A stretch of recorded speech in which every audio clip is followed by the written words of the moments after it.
أعوذ بالله من الشيطان الرجيم بسم الله الرحمن الرحيم أنا لهم الذكرى وقد جاءهم رسل مبين ثم تولوا عنه وقالوا معلم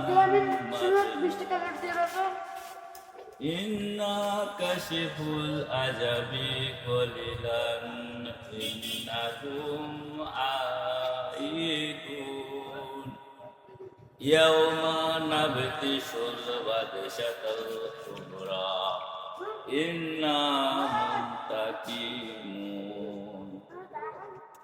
তাহারা কি করিয়া বুঝিবে? তাদের কাছে এসেছিল সে সময় শিক্ষিত এক রাসূল। তারা রাসূলকে সে সময় অমান্য করিয়া বলে, সে শিখানো সে কালের পাগল বা উন্মাদ। না, তাদেরকে কিছু সময় দেওয়া হয়েছে, কিন্তু যার চলন বাঁকা তারা কি সহজে ভালো হয়? আল্লাহ তাআলা বলতেছেন, যেদিন আমি ওদেরকে পাকড়াও করব সেদিন শাস্তি কি তারা দেখবে। সূরা দুখান আয়াত 13, 14, 15, 16। সাদাকাল্লাহুল আলিয়্যুল আযীম।